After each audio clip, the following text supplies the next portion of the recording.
સારવારમાં તાંબુ. જૂના જમાનામાં રસોઈ કરવાથી માંડી અને ભોજન કરવા માટે અને અનાજ કઠોળનો સંગ્રહ કરવા માટે તાંબાના કે પિત્તળના ઘડા વપરાતા. બાથરૂમમાં પાણી ગરમ કરવા માટે જૂની પદ્ધતિનો જે બંબો વપરાય તે તાંબાનો હોય અને સ્નાન કરવા માટેની કુંડી તાંબાની કે પિત્તળની હોય. આ પ્રાચીન જીવનશૈલી પાછળ એક જબરદસ્ત વિજ્ઞાન પડ્યું છે. તેનો ખ્યાલ તાજેતરના અમેરિકાના વૈજ્ઞાનિકોએ તાંબાના અને સ્ટીલના વાસણો ઉપર કરેલા કેટલાક પ્રયોગો ઉપરથી આવે છે.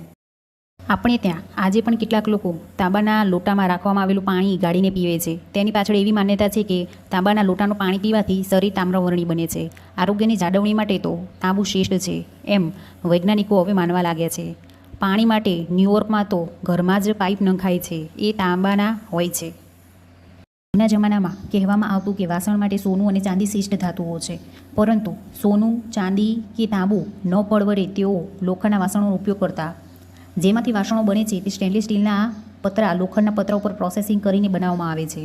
આજથી 51 વર્ષ પહેલાં મોટાભાગના લોકોએ ઘરમાં રહેલા તાંબા પિત્તળના વાસણો વેચવા માટે ભંગારમાં કાઢ્યા અને જે પૈસા મળ્યા તેમાંથી ફેશનેબલ ગણાતા સ્ટેનલેસ સ્ટીલના વાસણો ખરીદી લીધા.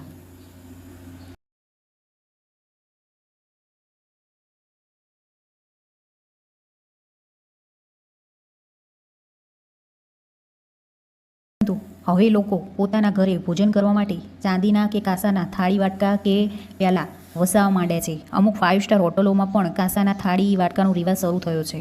કેટલાક જાહેર ભોજન સમારોહમાં પણ કાંસાના વાસણનો ઓર્ડર આપતા હોવાથી અમુક કેટર્સ પણ કાંસાના ભાણાનો મોટો સંગ્રહ કરવા લાગ્યા છે. કોપર એટલે તાંબુ એક મૂળ તત્વ છે. દરેક પુખ્ત માણસના શરીરમાં 1 કિલોગ્રામ દીઠ 1.4 થી 2.1 મિલીગ્રામ જેટલું તાંબુ હોય છે. એક માણસના શરીરનું વજન જો 60 કિલોગ્રામ હોય તો તેના શરીરમાં 1 ગ્રામના 10મા ભાગ જેટલું તાંબુ હોય છે. આટલા સૂક્ષ્મ પ્રમાણમાં તાંબાની હાજરી માણસના સ્વાસ્થ્ય માટે ખૂબ જ જરૂરી છે. આપણા શરીરમાં રહેલા તાંબાના ક્ષારોનું કેટલાક પ્રોટીનો સાથે સંયોજન બને છે. તાંબાની કેટલીક રજકણો ચામડીના વર્ણ માટે જવાબદાર હોય છે, તો કેટલીક સ્નાયુઓનું સમારકામ કરવામાં ખૂબ જ ઉપયોગી બને છે. શરીરમાં જો તાંબાની અછત હોય તો તે પરિસ્થિતિ કોરોનરી હૃદયરોગ તરફ લઈ જાય છે, એમ પણ સંશોધનો કહે છે. કુદરતી રીતે જ અનેક પદાર્થોમાંથી આપણને તાંબુ મળી રહે છે. કાજુ, બદામ, સૂર્યમુખીના બીજ, વટાણા અને અનાજમાં કોપર હોય છે. જો કે આ બધા જ ખોરાક દ્વારા શરીરને જે તાંબુ મળે છે તે દૈનિક જરૂરિયાતના 50% જેટલું હોય છે. અમેરિકામાં તો આ કારણે હવે પાણીનો પુરવઠો પણ લોખંડના પાઇપને બદલે તાંબાના પાઇપમાં જ આપવાની વિચારણા ચાલી રહી છે.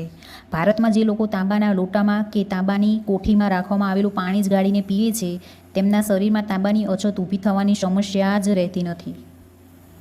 હજારો વર્ષોથી પરંપરાગત ચિકિત્સા પદ્ધતિમાં તાંબાનો ઉપયોગ ઔષધિ તરીકે થઈ રહ્યો છે. આયુર્વેદમાં પણ અનેક રોગોની સારવાર માટે તામ્રભસ્મનો ઉપયોગ અનુભવી વેદરાજો કરતા આવ્યા છે. છાતીમાં થયેલી ઈજાની સારવાર માટે પરાપૂર્વથી તાંબામાંથી બનાવેલી દવાઓ વપરાતી આવી છે. હવે આર્થરાઇટિસથી થતા સોજાની સારવાર માટે પણ તાંબામાંથી બનાવેલી દવાઓ વાપરવામાં આવે છે. હવે અલ્સર અને ફીટની સારવાર માટે પણ તાંબામાંથી બનાવેલી દવાઓ ઉપર સંશોધન ચાલી રહ્યું છે. ઘરમાં તાંબા પિત્તળના વાસણો વાપરવા જોઈએ કે સ્ટીલના, તે પ્રશ્નને રોજગારીના દૃષ્ટિકોણથી જ તપાસવો જોઈએ. તાંબા પિત્તળના વાસણોનું ઉત્પાદન એ ગામડાના કંસારાઓ જ કરે છે. આ કારણે પરંપરાગત વાસણો વાપરવાથી ગામડાના કારીગરોને રોજગારી મળે છે. સ્ટેનલેસ સ્ટીલના વાસણો યંત્રો દ્વારા બનાવવામાં આવે છે.